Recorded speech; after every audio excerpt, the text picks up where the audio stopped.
Experts warn housing could be the next tipping point for a recession. We're going to be talking about that and everything multifamily, commercial real estate, and macroeconomy on the Gray Report. You're not going to want to miss out. All right, let's get into it.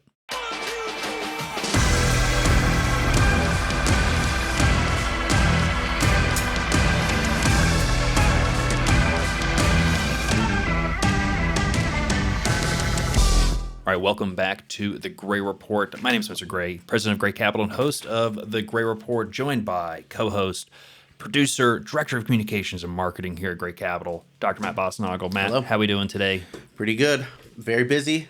I'm having a lot of fun. Very busy. We're doing a lot. We've got Yeah. reports that we've been putting out. We've got obviously the podcast, the newsletters. We've got some really cool deep research that we've been working on. Not with AI, but actual some really cool statistical analysis that we're doing kind of in the back that should be coming out here in the next couple of weeks or so. So yeah, really busy here at Gray Capital, headquartered in Indianapolis. Man, still trying to make sense of this multifamily market every single week. Housing and feel a lot different today than I did a month ago. I feel like we're back on this 3-week cycle, especially with kind of macro announcements, trade, tariff, taxes, etc. Matt, there's a new article.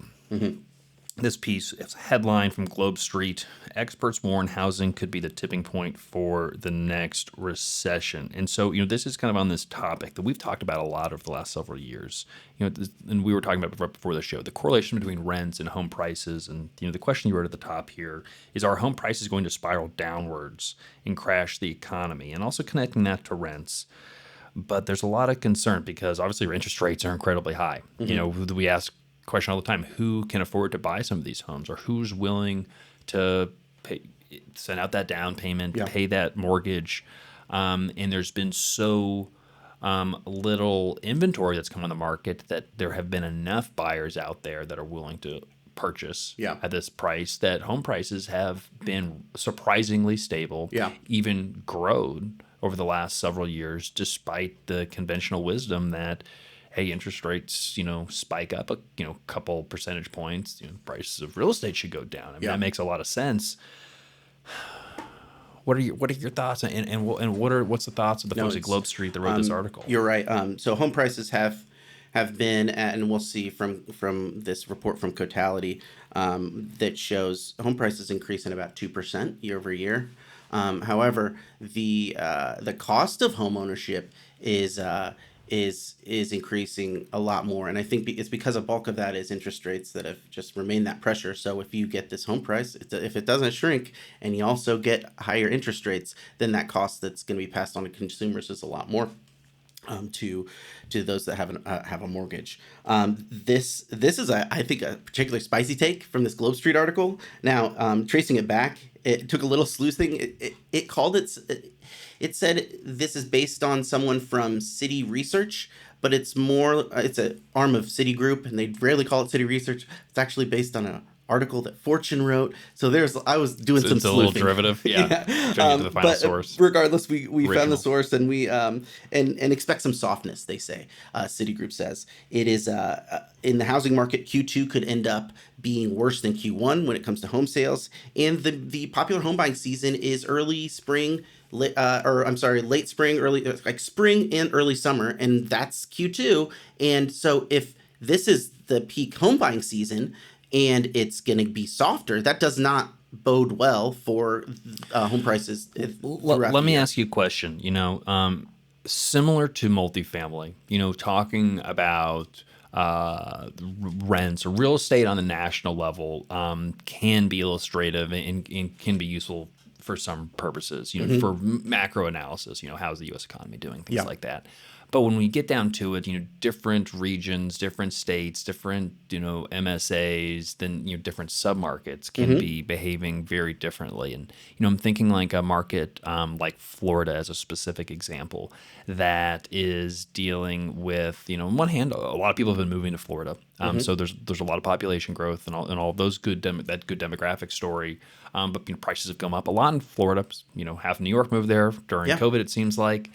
But then you also had that like Surfside condo collapse a couple of years ago, and that has brought on this onslaught of all these condo associations issuing basically special assessments because they're basically finding out that they have a ton of deferred maintenance, and so all these condo owners are getting hit by these massive special assessments. And good luck selling a condo in Florida when you not only have this high HOA. You've got this story of a whole condo falling down, and then if you're going to buy it, you got this extra cost of paying up. I know that we're not supposed to be speaking well of regulations, but I want some regulations that help the condo not fall down. I think that maybe there have been some regulations. I just don't think that they were following. That's a good point. But like when some people I think it's going to make it tougher to build apartments in places like Miami or these sandy beach locations that are in the paths of hurricanes. It's going to make it harder, but probably deservedly so. I mean, I'm sure that. Well, it's made. I mean, the insurance is driving a lot of that. You know, whether it. The building codes are pretty high in Florida. They've been for a decent while longer, but now the insurance has gone up so much. Especially the wind insurance for Florida and other coastal areas.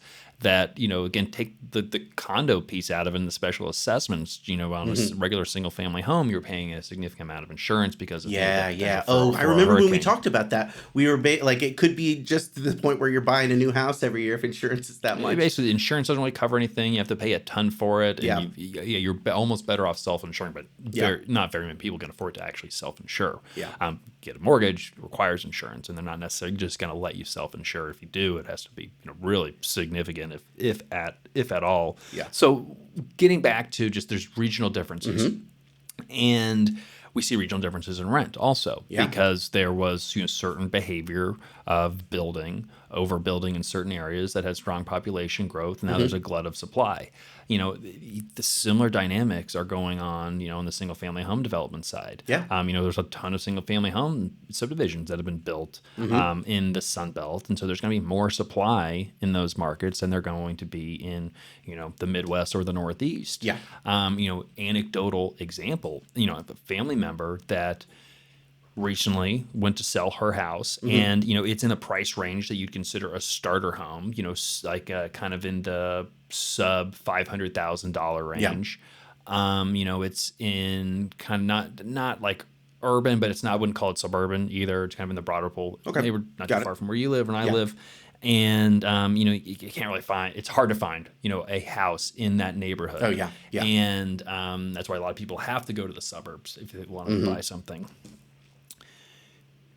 She had it, accepted an offer within 2 days, and then went $50,000 over asking price, bidding war within the first 48 hours. Now again, it was a 2-bed or 2-bath, 2-bed in a market where there's usually only one bathroom, so it kind of stood out a little bit. But there was clearly some demand, and we're seeing still some activity. General area where she was looking, Broderpool area. Broderpool. Well, I won't give all. Exactly. I know. That's why I said general. But kind of Broderpool area. Good spot to be, kind of near Shatara. And so you're seeing some price growth in the Midwest still, and because the housing stock is more affordable relative to some of those markets still. You still have to pay a decent amount in interest. But if you look at some of the affordability charts that we've looked at, comparing rents to your mortgage payment, those Midwestern markets and markets in the Northeast, some you do have some really high prices in the Northeast, like New York City or Boston. But like in the Midwest specifically, there's not nearly as large of a spread. There still is a spread between renting and owning a home, the mortgage payment you're going to pay. So it would make. So what I'm getting at is, what are some of these regional differences? And, how much weight should we just put on? Like, the nation is seeing some slowdown. It's funny that you mentioned that just before we talk about more regional ones, but dialing even down to the submarket and some of the properties that we look at, are there nice homes around it? And that's a bonus. And you can't tell me that that you don't look at the neighborhood and that's a factor, right? Are the home prices in there high? Are they low? That indicates that people want to live here and how much money they're willing to spend on housing in this area. So I think it's incredibly relevant when you're like looking at an individual apartment to buy, but also if you're assessing the performance of a market or of a region. And no surprise here, at least to us, I was very gratified to find that the same patterns that we're finding with rent growth are present in the home buying market. If you just want to skip to the totality, and they have this map of the hottest markets and the coolest markets of when it comes to home prices. Now, coolest is not like radical cool. I think they're saying the markets where home prices decrease. But let's look at these hottest markets. We are seeing a portrait of the same Northeast and Midwest rent growth is present in Northeast, Midwest home price growth. This is painting with a rough and a broad brush, right? I'm trying to compare a little bit of apples and oranges to, between apartments and home prices, but it's still, it makes sense. There is nothing that goes against, the hackneyed and simple narrative that I'm trying to say of these regions performing well. So, we're not wrong yet. Yeah, I mean, it's interesting. Indiana's got two of the hottest markets. I mean, Evansville, Indiana, Kokomo, Indiana, and then a couple other, in Michigan. And then the rest are, one in Ohio, Lima, Ohio, Illinois, Weirton, West Virginia, and then a handful on the East Coast in Connecticut, New Jersey, Syracuse. My only caveat to this would be these markets, all of them are significantly smaller than the typical markets that are covered by a lot of the rent reports, and a lot of the ones that we see, And these are all relatively, maybe Syracuse is probably the largest market on here, then maybe Evansville. New Haven is decent size, but these are markets that don't traditionally get a ton of supply. Yeah. Evansville, especially. I mean, we own in Evansville. You see a little bit, but not a ton. Kokomo, not a ton of supply. There's been a little bit recently. Kokomo's had some recent growth turnaround stories of a lot of big employers coming in. Yeah. So it is interesting, and we've talked a lot. Supply can be a driver of a lot of growth, whether it's home price appreciation. Or rent growth. And this in a case of where, people come back to demographics, there just are enough millennials that are the age of looking to buy a home, and there's only so many homes. Yeah. And the few that can afford it are looking for it. And again, only so many starter homes. And so in those markets where they just haven't built any new stock in a while, you're going to see that appreciation. But also these are markets where you're going to have some really low cost of the existing housing stock of single family homes. The cost of that is incredibly low. So you have a base effect of you're growing from a much lower standpoint. Yeah. In Evansville, Indiana, you could probably buy a home for $100,000 a couple of years ago. Yep. I mean, it's not going to be a nice home. It's going to be a complete fixer-upper. Whereas, you could do that in Indianapolis maybe a decade or 15 years ago. Again, these are very much fixer-uppers.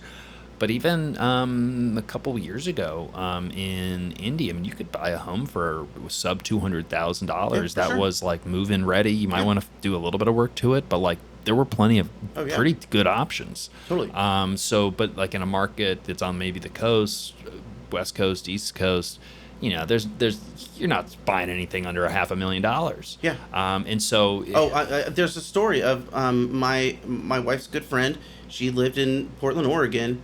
She was moving here, and she's like, "What do I gotta spend for a 1-bedroom? $5 million, $10 million?" It's exactly. A shock how, and it's a shock to me too. Even just to look at the average price of a home is so much higher than it's higher than the really nice homes in Indianapolis. Yeah, I have a handful of friends that that have recently, in the last several years, since COVID, were from Indiana but had been living on the West Coast, working in tech, living in the Bay Area, doing pretty well, and then they, COVID happened, and they either had the flexibility to move, or they decided to move for one reason or the other. Yeah. And they're like, hey, I've got family back in Indiana. Let's move back. It'll be easier. And then they looked at real estate, and they're like, I can get so much for my money. Yeah. I am going to move back to Indianapolis in a heartbeat. Yeah. I think, and this is maybe a little bit of wishful thinking and trying to be a booster for the Midwest, but I think that remote work has unlocked a sense of mobility, and at least given people a taste of how affordable other markets can be. And the fact, if with homes so affordable, I think there's some stickiness to people moving back home and or moving to where homes are cheaper and driving a little bit of the demand in there. Yeah. But And we don't have the report in front of us, but it goes beyond an anecdote. And if you look at some like the U-Haul surveys, or the other moving survey, United Van Lines, when they ask and they poll people, why are you moving to these areas? And we look at markets in the Midwest, a lot of markets, but especially in the Midwest, it's moving closer to family, it's affordability, or some sort of like job location. But affordability and moving close to family, I believe, from recalling, are the top two reasons. I remember that too. And that lines up with exactly what I'm hearing, and it coincides with, again, going back to this, just where we are on this demographic curve of there's more people that are kind of in their mid to late 30s than any other age demographic. The next closest would be baby boomers. Yeah. And so, that curve, that hump, and age demographics, are moving into the period where most of them at this point in time would have already purchased a single family home. Yeah. But that just wasn't an option for a lot of us. One, as we've talked about in the past, a lot of us, graduated college right in the middle or just after the great financial crisis, and like, good luck getting a job. And so, we were set back a couple of years in terms of earnings potential, investing potential, saving up for that nest egg to buy a single family home. Maybe even, your parents, lost a decent amount of money in a great financial crisis and had to come back up, although there's been plenty of time for that. But then, what's happened recently, once we were getting into the period of where now it's time to buy a house, and I'm actually maybe at a point in my career where I'm making a little bit of money that in previous generations I would have been able to buy a home at this point. But what happened? COVID happened.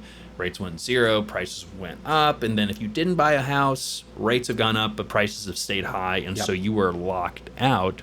So there's a big chunk of individuals that are just going to be stuck renting for the next couple of years. And I've said this or they're going to move back to where I was going. They're going to move back to the Midwest because they're like, well, I've been out in the Bay Area for the last 10 years. It's been a good run. I've had my California stint, but now I've got 2 kids, and I've got my parents that are retired, and they're asking to see their grandkids more. And then I'm looking at listings on Zillow, and for a house that would cost me $5 million here in the Bay Area is going to cost me $750,000 or $1 million in Indiana. But with a better quality of life, better schools, back in my hometown with friends and a support system. Like, where, then you just assess your values and what you really care in life. And you're like, well, I'm going to miss being able to go to Napa. But then you realize you're going to save so much money living in the Midwest that you can, like, take a jet. Well, you mentioned school districts. That's what I was going to say. I wonder if, because there's going to be renters that are older, if school districts are going to become more relevant as a way of, like, all right, analyzing which apartment buildings are going to take off. If that apartment building is in a good school district, maybe it's going to see a lot more young families that can't yet afford a home, but they want to be in a good school district. And I only say this because, Katrina has her eyes on that all the time. It's like, oh yeah, there's plenty that will get filled up, that building, because so many people want to go to school there. Yeah, well, think about it in Carmel. Yeah, that's what I'm thinking of. If you're like, I prioritize my kids' education, okay, where's the best school district, and what's the most affordable path to get into that school district? It's not buying a house, especially if you can't buy a house anywhere anyway. But if maybe you could afford to buy a house somewhere else, in an area where the school district isn't that great. But you decide, no, I'm going to rent so I can get into that school district for my kid. I'm going to invest in their future. And also, renting's a huge discount to buying, even in Indianapolis when things are more affordable.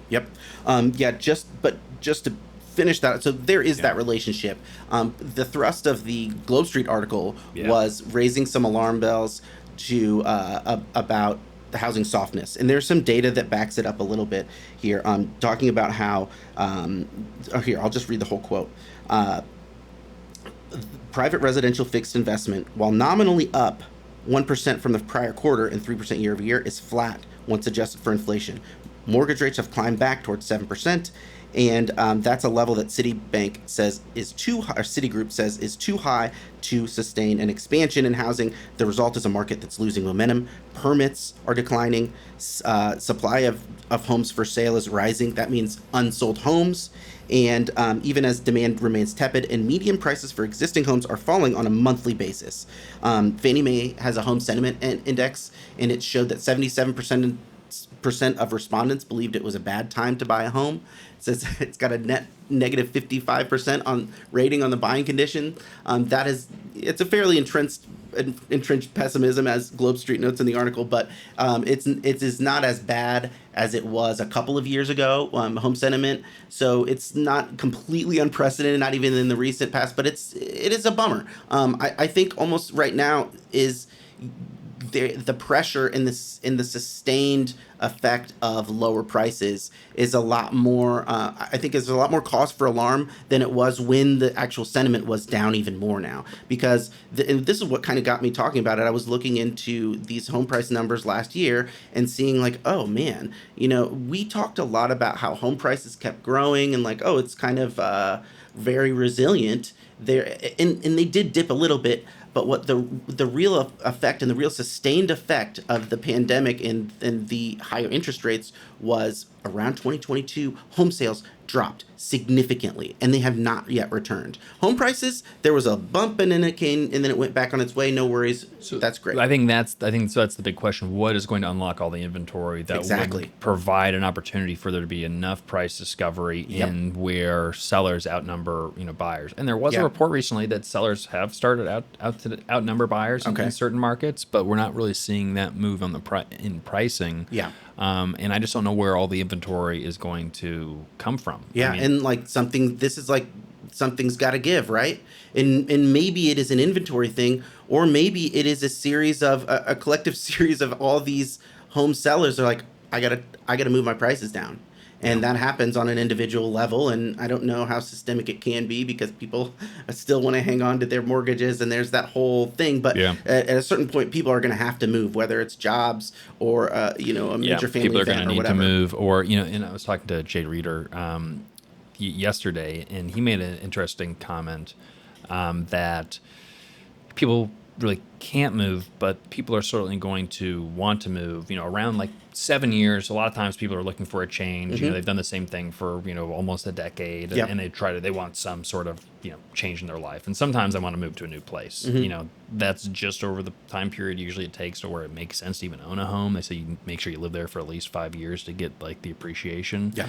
But some people are just going to be like itching for a change. Also, around kind of that 7-year mark, and some won't have the luxury of selling unless you can sell and move to an apartment. But if you want to sell and trade up or trade for the same thing, if rates are the same, it's going to be very difficult to do without bringing a lot of money to the table. Yeah. And just to round this out, these couple of stats, it says existing home sales were down by nearly 6%.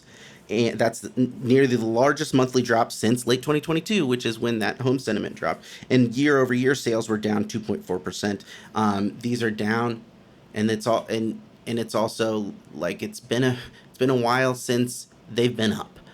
So that's what I really feel is, and I don't know how much this represents a pressure to sell or something, or delayed decisions or something. It does certainly seem like something's going to give, and we'll have to keep watch on it, because my dramatic imagination thinks that this is something where we could see a very quick movement in price that's a little bit contagious. That's what I'm worried about, and that's why I think maybe motivating the alarm bells is that like, oh, now we're here. To unlock it, things have really got to jump or drop. Well, and you just hit on something that is pervasive right now, not just with real estate, but it comes it reminds me of the inflation story also, and kind of the vibe session that we had 2 years ago, or what we're in right now, is the diverging inflation expectations and the diverging opinion of where we are in the economy. And it hasn't gotten simpler with the tariffs going on and off and the tax bill. And, so far we haven't gotten a lot of bad data.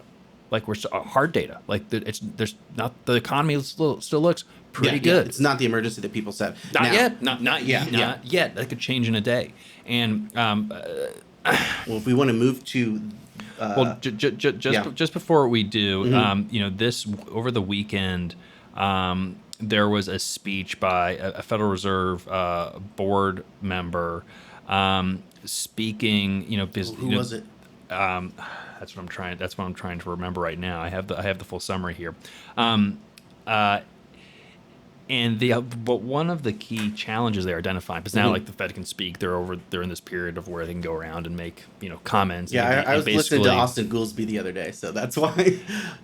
it wasn't Austin Goolsby, but part of this speech was talking about the divergent inflation expectations and the difference between households, markets, and forecasters. Hmm.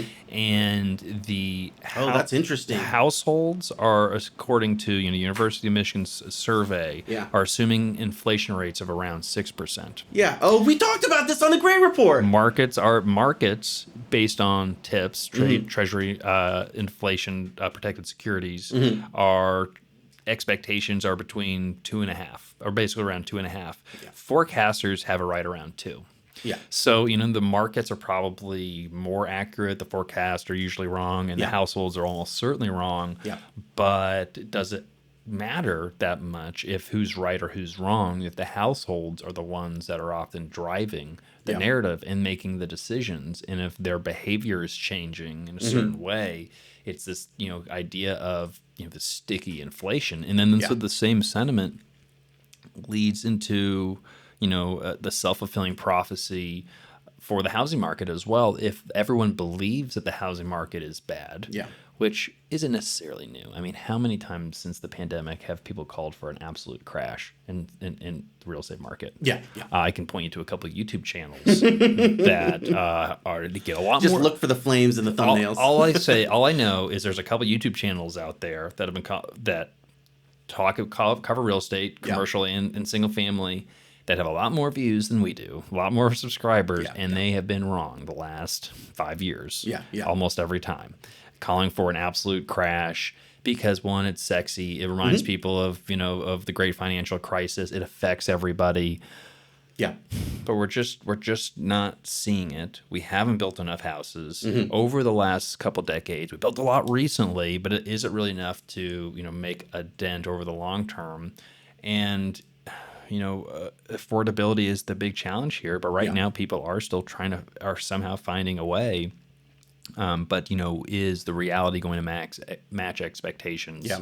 in sentiment, and how does sentiment then end up affecting reality? Yeah, and when it comes to the housing market, at least my thought of it is, given the limited amount of sales that we're seeing, it seems like they've reached a limit. Like consumers' idea of home prices growing, that may not entice them to buy before prices grow. That may just say, all right, I'm not buying a home anytime soon. Like, I've reached my limit. I can't get that high. I'm going to Yeah. respond to this thought of inflation by reducing my spending rather than trying to grab the toilet paper or whatever before it sells out. That's my thought, at least.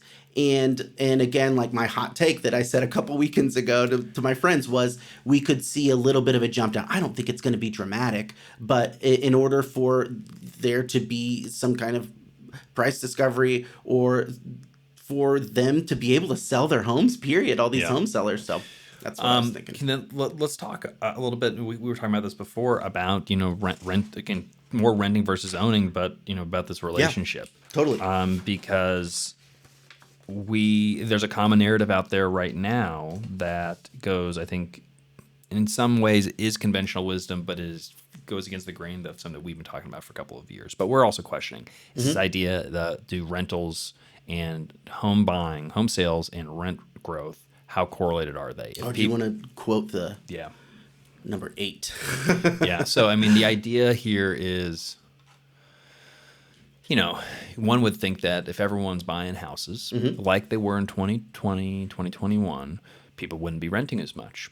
And that you'd see your rents kind of flat or go down and home prices go up. Yeah. Conversely, like we're seeing today, rent prices they've been flat, negative, but they're rising nominally. In the Midwest, they're going up, and home prices are kind of flat. But you'd think that if rent prices are going up and everyone wants to rent an apartment, home prices are going down. That's not always the case. What Yeah. we've really seen more often than not is that housing market good, housing market bad. Yeah. You know, if it's good for Apartment- single family, so housing market, housing market is good or bad. Yeah. And that includes single family homes and Yeah. rentals. But so then when home prices have shot up so much and that spread is widened, we've asked this question many times on the Gray Report. It's okay. So do single family homes need to come down? Do rents need to come up? Yeah. Or are they going to meet in the middle? Because usually they're pretty close together. They usually kind of intertwine. One is a little bit higher than the other and back and forth. So you'd think that this spread would normalize over time, but is it going to be the cost of single family home prices, or is it going to be a boon to rental rates? Yeah. But rental rates are there's a ceiling based on affordability. Yeah. Totally true. Like you're not, because the rent's getting more expensive, like you're not necessarily going to go buy the home if the home is still more expensive. A lot of this is driven generally by interest rates. Yeah.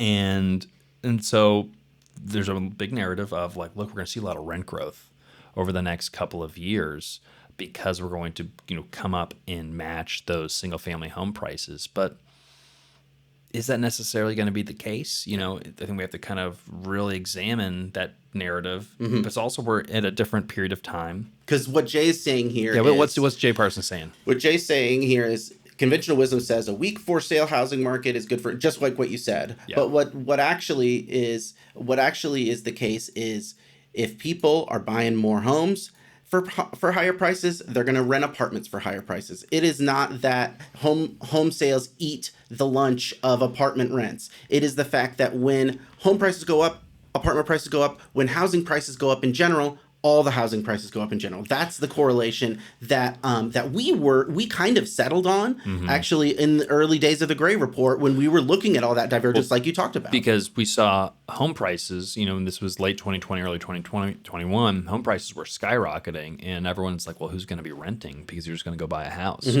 So we were, maybe a little bit worried. But then when we looked around, people asking us like, oh, rental market's not doing that good. Nobody can afford rent. There's eviction moratoriums, and why wouldn't you just go buy a house?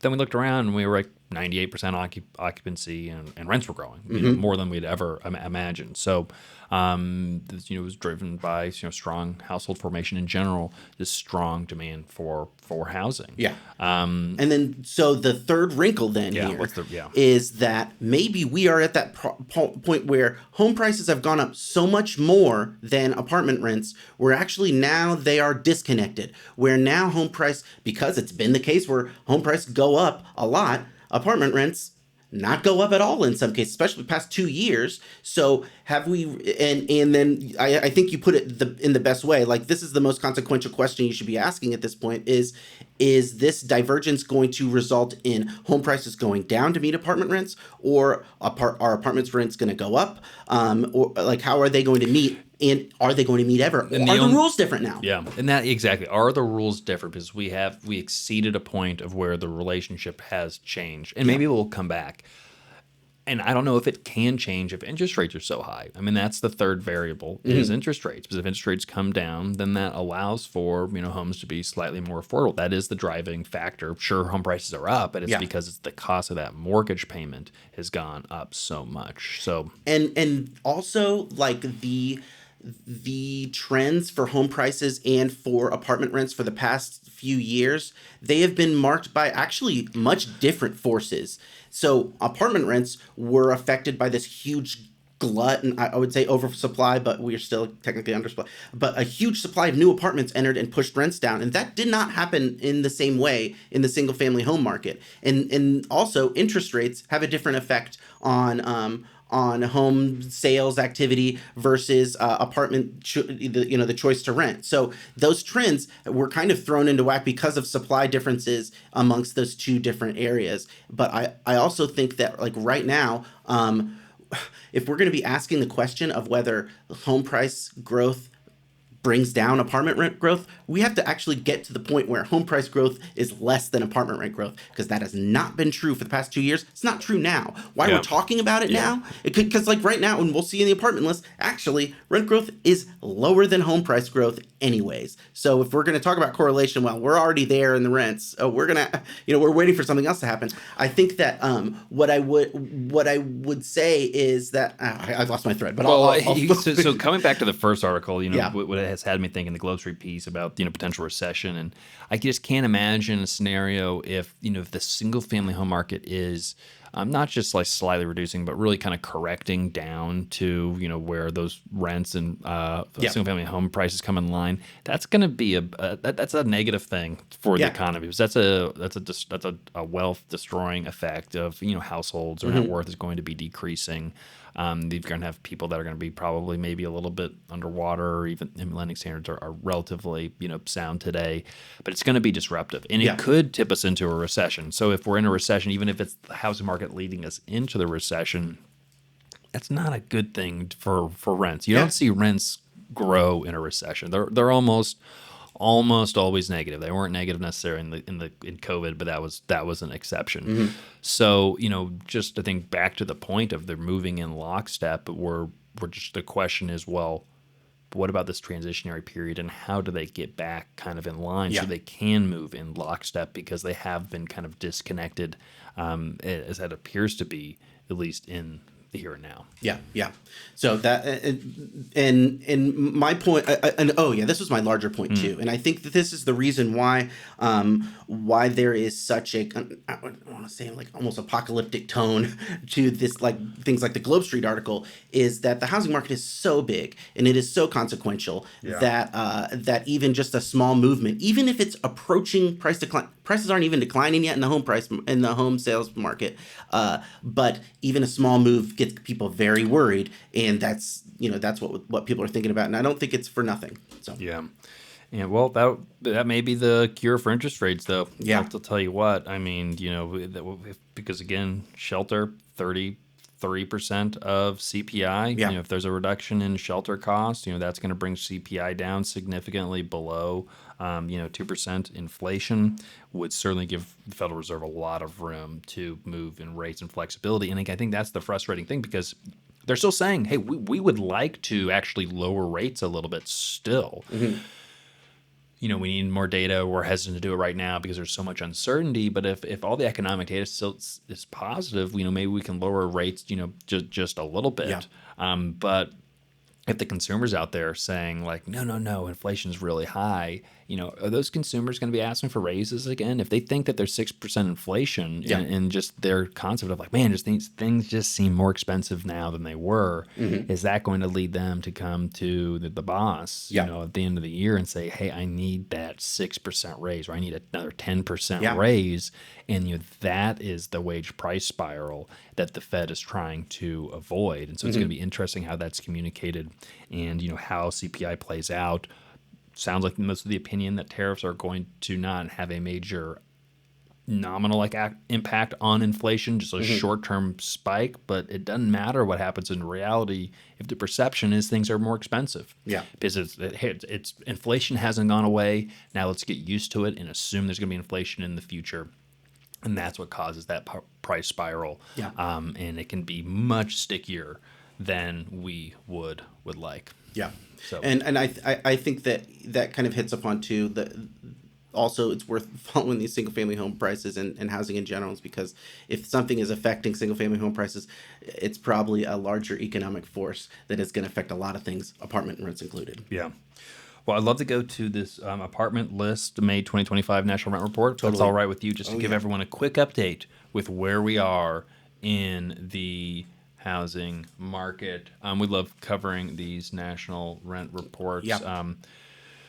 This one I've been watching this, and I think that we've probably spoken about it for the past 3 months, because this is a really I think it is a perspective that you don't see in other sources. Apartment List is a little bit more focused on the renter, not necessarily excluding the perspective of a landlord, but other places like, I would say, RealPage, and then even Colliers right now are talking about the current rent growth, which is not that great, and they're framing it as oh, look, we're actually doing pretty good. I'm going to give away the Colliers is spinning a 1% rent growth as strong fundamentals and strong performance.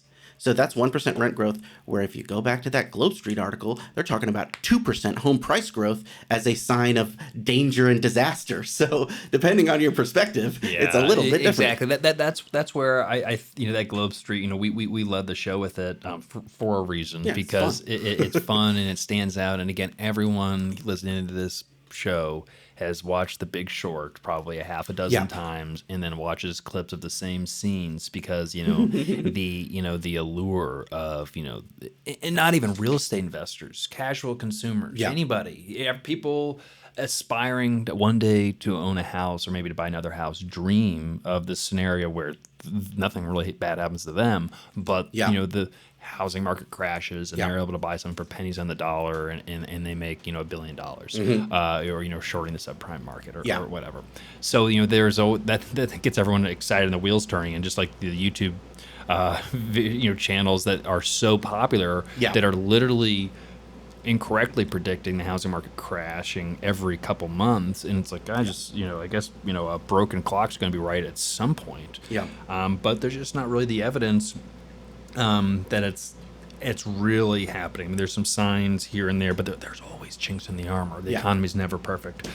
But it is interesting in our industry, rent growth is good, obviously, because that's the revenue driver for our business, versus, affecting affordability, in the pocketbooks of individuals. And that's why I like Apartment List, because I think they are selling products to apartment owners in terms of listing services. Apartment List obviously is an ILS, like listing service to rent apartments, but their consumers are obviously the renters as well. I've been using this as, it really has been kind of an anchor to my perspective on rent growth. I've been like anxiously awaiting these for several months, and I said last month, like, we're gonna be waiting on May to see if we're in this real trend, which I was following. The trend being is 2025 rent growth weaker than last year. And it looks like, as Apartment List has measured it, this year is weaker than last year. And it is not something that is on all of the headlines. Again, like, we're going to read a Colliers report that calls this strong fundamentals. Now, it's only strong fundamentals if you're kind of using the context of the past couple of years, where it's like, all right, well, at least it's not negative.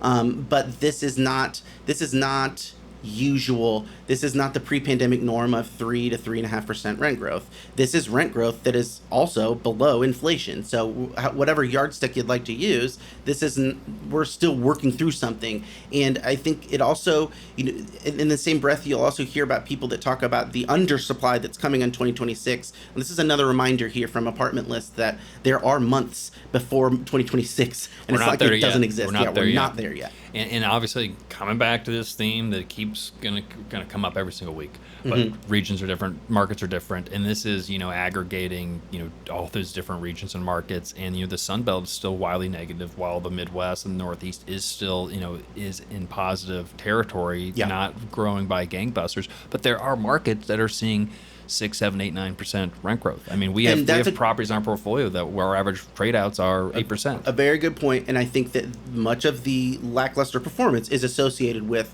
the oversupplied markets in the Sun Belt and in like the West and the mountains that we were talking about, and associated with cooling home prices as well. And again, it comes back to this theme that we've talked about of the potential distress, and we've talked about these are the variables that will impact potential distress closer to the end of the year into 2026, and then if rates don't come down, you have to grow out of it in terms of growing your net operating income, primarily driven by increasing rents or reducing expenses.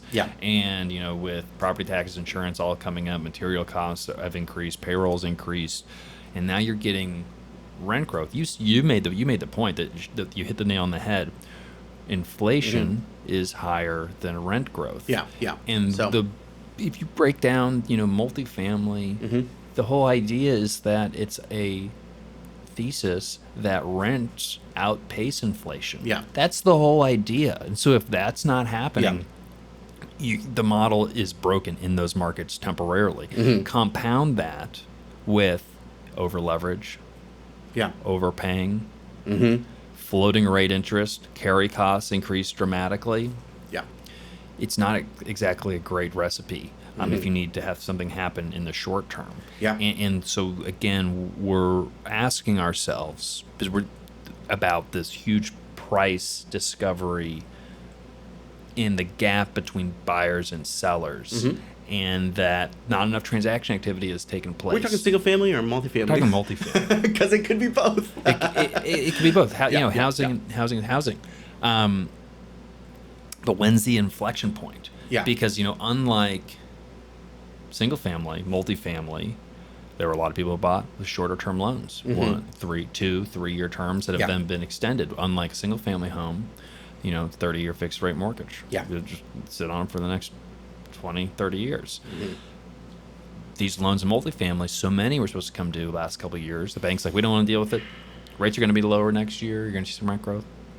They extended for a year or two, but now that's come due. Yeah. And they're saying, well, interest rates haven't come down. In fact, 10 years higher than it was last year. Those SOFR's down a little bit, but not enough to meaningfully change the equation. And, oh, by the way, your expenses up and your rents are flat or negative. Yeah.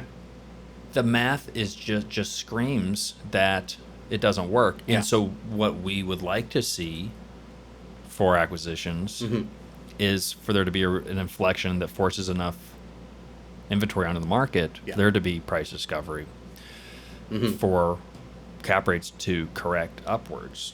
And I see signs of an opportunity for cap rate expansion. Yeah. Yeah. Which means prices go down. Yeah, and we talked about that just last week, right? Where people are still hashing out, are we at the market bottom yet? And the way that interest rates have, like, the narrative has changed, not just where they are presently, but, like, I think that in the beginning of the year, you could have maybe talked to a bank and been like, well, don't you think that interest rates are going to come down? Whereas now, you could talk, you probably wouldn't say that out loud because you'd be laughed out of the room. Yeah, they've said it's for the past couple of years, and even though if you think that it actually might be the case, which I can make several strong arguments why they would come down in a couple ways that they could. I think they should, but they're not. but that's the thing. It's like, well, they haven't come down yet. Yeah. I'll believe it when I see it. Yeah. Are we in this it's like time dilation or market dilation? Yeah. And it's going to take longer than we want or have thought it would take, and then it is what it is. You got to be prepared for it and assume it's going to be higher, and you're baking that in. But then you do have buyers that are keeping the market up. Yeah. Cap rates down now because they're saying, well, I do think interest rates are going to be down. Supply is going to fall off a cliff. If interest rates come down and there's only so much inventory, that means rents are going to rise over the next several years. I don't know exactly when, but over the next several years. And at some point, interest rates will come down. So even if I look at the cap rate, interest rate spread, it's incredibly tight right now. I'm confident that rates are going to come down. Interest rates will come down, so that spread will widen again, and I'll be in an opportunity that I can sell it in that wider environment. Yeah. But you're having to rely more on speculation and really more of a return profile that's focused on growth rather than yield and cash flow, because you're not going to get any yield or cash flow if you're going to overpay, negatively levered. But again, coming back to the regional differences, is that, in Indianapolis, for example, it's a much tighter market because positive rent growth, less supply growth over the last couple of years. We don't have, insurance and property taxes have gone up, but not as much as some coastal markets. And so it's an easier to paint, we're not dealing with compounding negative growth. We're just growing at a slightly slower rate, but an opportunity to grow, at a much more accelerated rate once supply comes down. Those markets are seeing, there's evidence of where cap rates could hold a little bit tighter, probably still room for some reduction, because again, I'm still seeing deals from the market that are, people want to sell them for like a 4.5 cap rate. Yeah. And that math just doesn't work. Yeah. You have to over speculate so much, and there's just not the equity there that's willing to speculate that much. They want some yield year one. Yeah.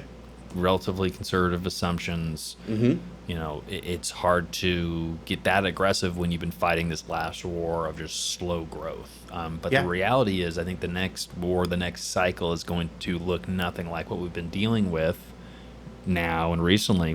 But when are we going to move from one paradigm to the next? Is anybody's guess, and people have been burned the last couple of years trying to guess. I mean, it looks kind of like a darkest before dawn situation if you want to, if you want to even be optimistic about it, because the raw numbers here is month over month rent growth in May was slightly lower, and U.S. rents rose 0.4%, which is actually pretty decent, but typically they grow a lot more in May than 0.4%, and if we're talking about year over year, actually, year over year rent growth is still negative. Now, slow rent growth in May caused year over year rent growth to dip further negative. This is a quote, falling to negative 0.5% after having gradually inched closer to positive territory over the prior 6 months. This marks an inflection point following 6 months in which year over year rent growth nationally had gradually ticked up from negative 8.8% to negative 0.3%. The rebound that we had been seeing has stalled out just as year-over-year growth was approaching positive territory for the first time since mid-2023. So we are talking about, is this like a last gasp? Is this a result of uncertainty and like a more direct, lower consumer sentiment? Yeah. So yeah, like there is, and I remember maybe it was like about a month ago, all these different readings you see as 2025 comes into view, it gets shaky. There is just like a shaky batten down the hatches kind of thing. And we talked about maybe we've been battening down the hatches for so damn long. I know. How much more battened can they get? We're stripping the screws Airtight. at this point. Yeah. But yeah, and then they also, further down, there's the occupancy is actually suffering a little bit. So this is we are in a... vacancy's peaking right now. Yeah. It has to, I do feel strongly that sentiment plays a major role. Maybe it's not the only thing, but because what is different between this year, May of 25 versus May of 24, because we had a significant amount, we had just as much, or if not more, supply coming online nationally at this period in 2024 as we do today. And we're seeing really still strong, apparently, demand numbers. Yeah, job growth is, the larger economy is roughly, putting aside the tariffs, which, again, sentiment. That's the only thing is we've had whatever the cause of negative sentiment, tariffs, uncertainty, all of it. That's the one thing that's different, is that there was extreme uncertainty, especially in this period, basically, April and May. Whereas, I mean, look at 2019, look at all these other years. Again, obviously the pandemic was crazy, but you still typically see growth, February, March, April, May, then June, July. It's calming down as you're getting close to the start of school year, August-ish, September, whenever school starts these days. But to kind of start, basically running out of steam by like March. Is we were basically missing out. We should have been peak months. Yeah, it should have been the peak month in May. If you're going by like 2019 as the exemplar for pre-pandemic, but the fact that we're going down, this is not a good trend. It is shakiness. I do think that things are coming in because we can counter this report from Apartment List with a lot of other reports. One of which is Collier's that sees the current market as having strong performance, and even Yardi Matrix has noted the resilience of the apartment market. So this, I mean, it definitely resilient. I mean, a ton of demand. I mean, the fact that we have some positive occupancy, we're still in the middle of an incredible amount of supply, positive rent growth. Record-breaking absorption numbers. Record-breaking absorption numbers. So there is a lot to say, and some of that probably is being driven by some more people are renting than buying, and the fact that the for sale market is coming back to our recent point that market has held up. There's obviously a lot of decent amount of housing demand driven by all these demographics that we've talked about. But what is next year going to look like? When are we going to have that normal year, or in any way that we make up in the back half of the year? I don't think there's enough volume of leases that expire in the back half of the year to make up for it. I think about the trouble again, like the stereotypical troubled apartment borrower going in 2022 to get, or 2023, let's say, to get his loan extension, and he's like, all right, go, and he goes in again, and he's like, well, I just did the same thing, nothing's changed. why am I gonna get you another extension?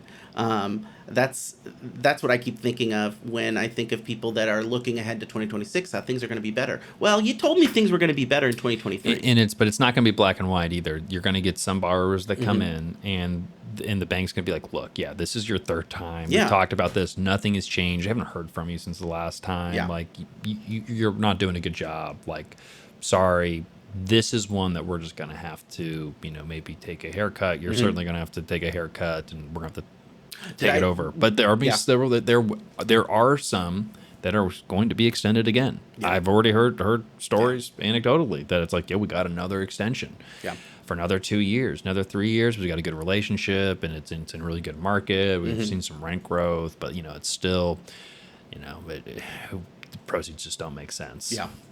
And there's a relationship involved. Yeah. Yeah. Yeah. So it's not going to be black and white, all the loans are due, but it could certainly be that inflection point of, again, all it takes is enough people to say, give me my money back. Yeah, yeah. Well, and there was, I was going to say is, and this could be all office loans, but there was a headline I put in one of the Gray Report newsletter that things are, that banks are getting these loans off their books. That's how they're kind of relieving their own pressures, is they're trying to get these CRE loans off their books. And what they're either they foreclose, but easier maybe just they're going to sell them at a discount, which what they're probably doing. Yeah. And whoever they are selling them to, that's what that buyer who now holds the note. What are they going to do? Are they buying because they think that they're actually going to start paying?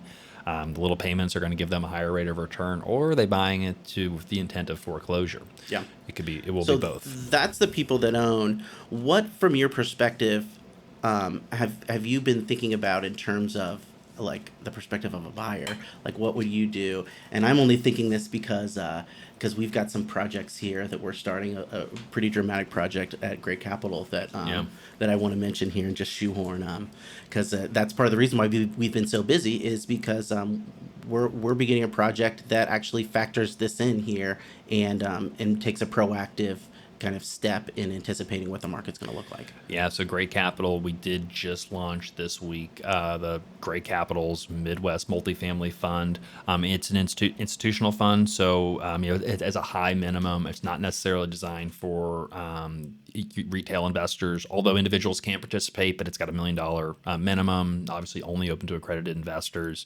But so much of the thesis is that the fundamentals for multifamily over the next decade are incredibly well anchored. They're very strong, especially in the Midwest. And there's a potential for some dislocation over the next year or two in the multifamily market that could present some incredible buying opportunities. Even if that distress never ends up coming to be, the fundamentals are really clear that buying multifamily assets over the next couple of years, really starting in 2026, is going to be a good time to be buying. Hopefully in 2025 also. It's just there's almost no volume right now. So we are essentially building a war chest with wealth managers, family offices, and institutions where we're going to go out and buy 7 to 10 properties in Indiana, Ohio, Michigan, kind of our core Midwestern markets. Basically throughout 2026 and 2027, build an incredible portfolio at a low basis, high quality properties, core plus, value add. We've been building out our management and ops teams. We've got this awesome proprietary tech stack that we're able to just operate more efficiently, a little quicker, do things cheaper. Really proud. It's been an incredible amount of work from the Gray Residential and Gray Capital teams over the last couple of years. And everything is coinciding of where our operations teams, like, we're really hitting a stride. And like we've got kind of the disruptions and the changes over the last couple of years more or less dialed in, always improving, always tweaking, always iterating. But we're seeing like the market clear out from buyers a little bit, creating an opportunity. And, we're seeing very few attractive opportunities today, but we see the path to opportunities coming unlocked again, end of this year, end of 2025, really getting into 2026 is going to be a great opportunity to be in the market as a buyer. And, Great Capital, we're uniquely positioned of where, we didn't take out a lot of floating rate bridge loans over this last cycle. We locked in a lot of fixed rate debt. So, we don't have deals that are in distress. We've never had to issue a capital call. No capital calls. Okay. Yeah, I was yeah. going to ask you that. So, yeah, we just because it's our strategy is always it's part of just how I was raised, but we've always had the assumption that, well, interest rates could go up. Yeah. If it can, it might, and so we should underwrite for that contingency. And I want to maximize the chances of success because I don't want to lose anybody money. I just want to have a successful deal. And so even sometimes, the whole popular thing in the narrative back in 2021 was, you're so old school and, very unsophisticated for using fixed rate debt because you're locking yourself in. You don't have this flexibility of a low prepayment penalty. Like, you're going to be locked in. You're leaving money on the table. Bad decision. I don't know how many people told me that back then. And we're like, well, we're gonna lock this rate. I mean, it seems pretty good. We're locking a 3% interest rate, and they're like, oh man, but we're getting a 2.8 and it's floating, but like we've got a couple more years of interest only, and we can trade out of it in 2 years, and we're gonna make a 3x. Well, all those people have basically lost. A lot of those people have lost all that equity. That money's gone, or it even hasn't been realized. The reality is, on paper, at very least, the equity's gone. Yeah. Our deals, not necessarily the case, even if you do price adjustments and value adjustments based on cap rates expanding a little bit. So we've got a good track record. We built a lot of credibility with our partners and investors. And while we held off on launching our second fund for a while, we've launched funds in the past because there wasn't enough deals in inventory. So we're taking rifle shots, one deal over here, one deal over here, and we're going to continue to do that until we raise $150 million for this fund. So, if you're a retail investor, we're still going to have deals with a lower $100,000 minimum, just like you've always known from Gray Capital. But for institutions, we're going to have this larger pooled vehicle. And one of the reasons to come into the fund versus the direct deals, a lot of wealth managers don't have the capacity to underwrite individual deals. They need a strategy. And they have a lot of clients who want to get into alts, want to get into multifamily, but it's hard to kind of navigate, and they want kind of the blessing from an advisor. And so the advisor checks Gray Capital out, make sure we're the real deal, we've got track record, all the rest, the strategy makes sense. We've got an advisory board making sure we're aligned, doing the same things, and then we go out one subscription document that their client has to sign, get them into 7 to 10 properties over the next couple of years, as opposed to doing a bunch of deals. And to incentivize, we're trying to be at the leading edge of the market, and where a lot of funds or real estate syndications have like a 70-30 LP-GP split we have in the past as well. We're actually cutting that in half. So we're cutting our profits in half, giving those all to the LPs. And so we're using an 85-15 split, which is even more advantageous than kind of your standard what you'd see in like the hedge fund world of an 80-20 split. Your standard 20 and 2, your 20% carry and a 2% asset management fee. We're turning that into a 15 and a quarter. So 15% carry and as low as a 25 basis point asset management fee. It scales down. It starts at 1%. So that's the highest fee you'll pay if you're coming in for the minimum of $1 million.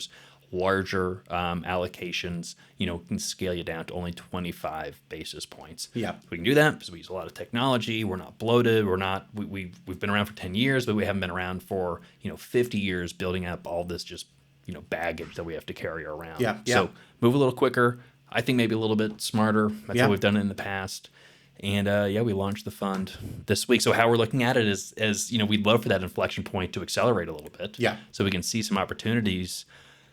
But we can't time everything. So that's why, look, we want to be building the war chest right now, look for like-minded partners to consolidate on this strategy. And then as deals emerge, as they will, we can do the volume right now just in today's market.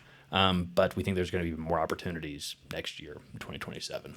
And I think that that has kind of resulted on the stuff that we talk about as a result of the research that we've done, the things that we talk about. It's all data driven. It's not let's go raise some money so we can get some fees. It's that we're literally digging into the market, and we do this every week for not just for fun and for marketing, but because it drives the decisions of our business.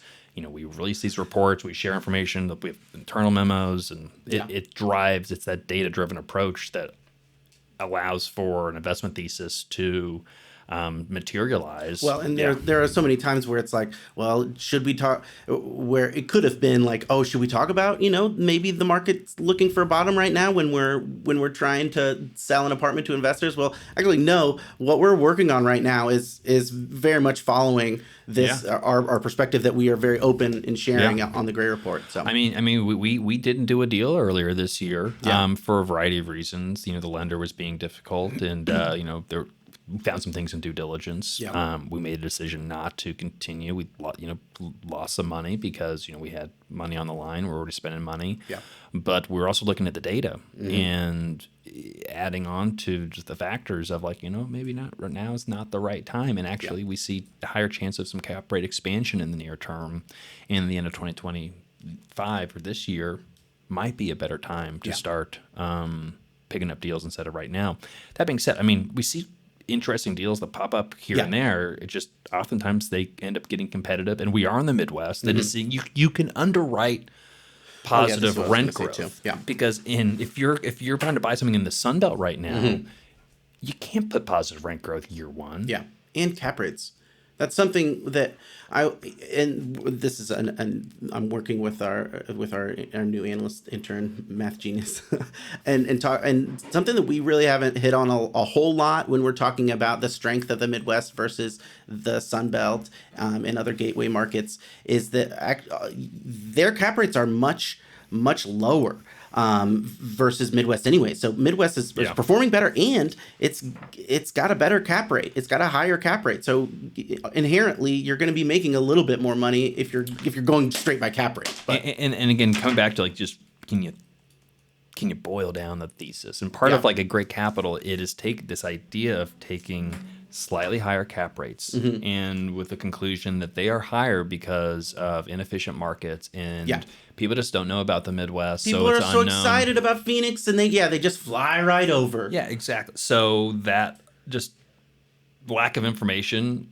leads to a higher perceived rate of risk. So, okay, it's a little bit risky because who's living in those? We've said it in the past. Who lives there? What do they do? And they think of Rust Belt. They think of Detroit. They think of Cleveland.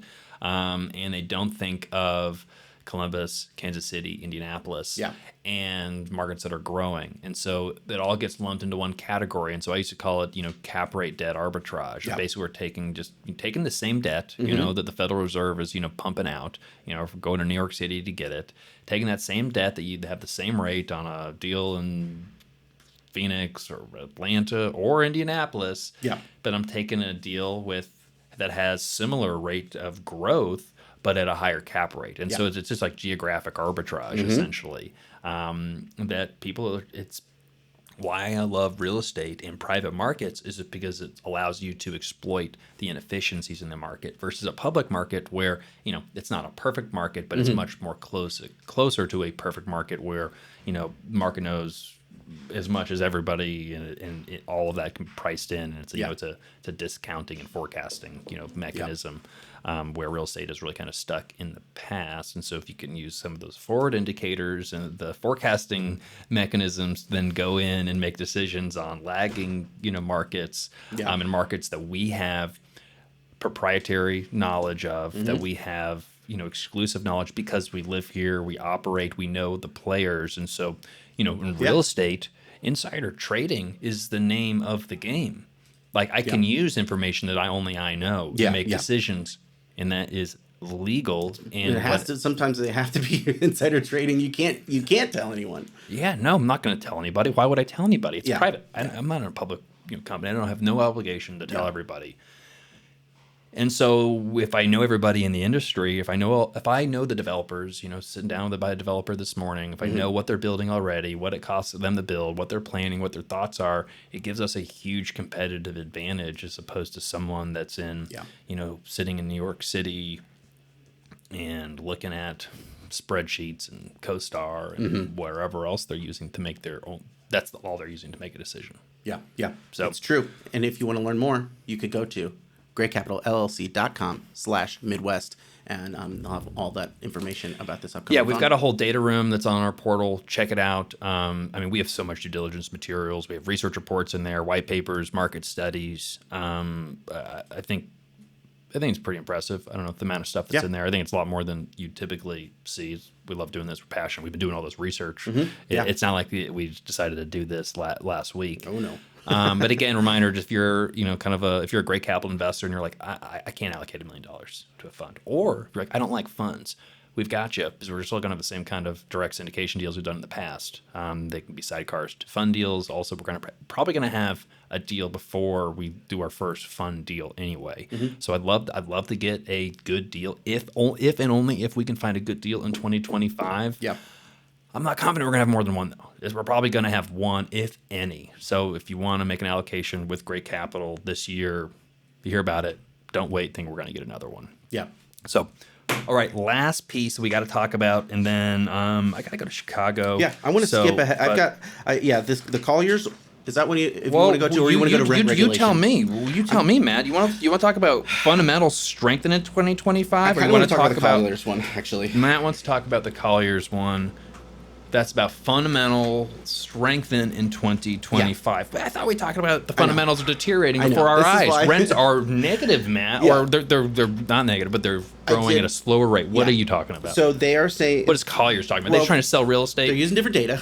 They are trying to sell real estate. I think they're using different data. They're using RealPage data instead of apartment list data. RealPage data has rent growth at 1% year over year compared to the apartment list number, which was at negative 0.5% year over year. Not much of a difference, actually, but they're spinning this as, resilience and inching up nationally with gains of roughly 1%, though wide discrepancies at the local level persist. So that is like another key. But if we want to take this on fast mode, the biggest and most interesting thing I want to share with you is about loan extensions, and it's on pages 7 and 8 of this short 10-page report. I can't summarize it before. They do have a sunny take on the apartment fundamentals. It does talk about occupancy as doing pretty well. It does talk about incredible absorption, and it also talks about how rents are more affordable than home buying. All of these factors aren't untrue. It's just a little bit different if you're looking at apartment list data that shows a slightly softer rental market. That being said, this is a new contribution here. They're to look at loan extensions and loan maturities, and loan extensions, despite the guidance that the Federal Reserve itself issued in 2024, saying like, hey, loan extensions, extend and pretend, that's bad. The Fed was saying that last year. Well, they're saying that it's got consequences. You need to start thinking of ways you can unwind some of these things. Like, guess what? We did it, it's fine, but now, all right. It's been almost a year later, and loan extensions continue to be the name of the game. That's what Collier said. That's the quote. I'm only quoting them, but I also agree with it. Multifamily, if you look at the loan maturities in this graph here, multifamily is the leader of the loan maturities expected in 2025 at over 300 billion in loan maturities. The percentage of which, it looks like about 30% of those maturities were extensions. That's a huge amount. Wow. So 100 million, maybe, let's just say 100 million is expected of multifamily loan extension related maturities in 2025. Now, we already talked about extensions. Maybe let's just get another one. I think that maybe bankers, in some places, in a way that will meaningfully affect them, $100 billion could probably change prices in some of these, especially in specific markets. So what if bankers say no? And it's going to be a big question of what happens when the rubber hits the road, and are they going to listen to the Fed?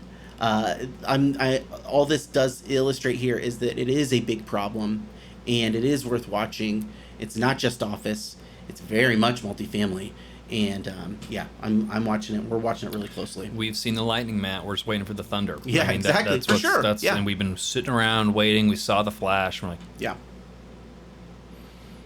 So, but the markets can play tricks on us. Yeah. And then the page next, they have a little line graph here that shows, here's how things are over time.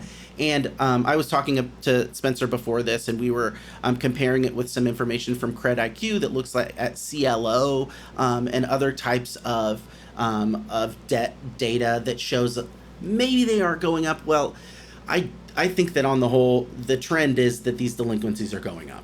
There may be some short-term nuance to that, but it is nothing that will meaningfully change the overall trend, the overall narrative.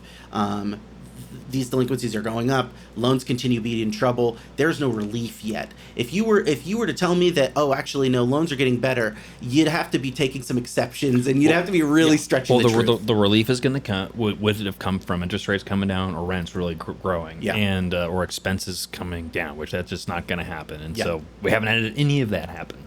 Not just you really needed all three for some of these deals to actually make sense once again. And you're 0 out of 3. Yeah. It's like that Annie song, Tomorrow.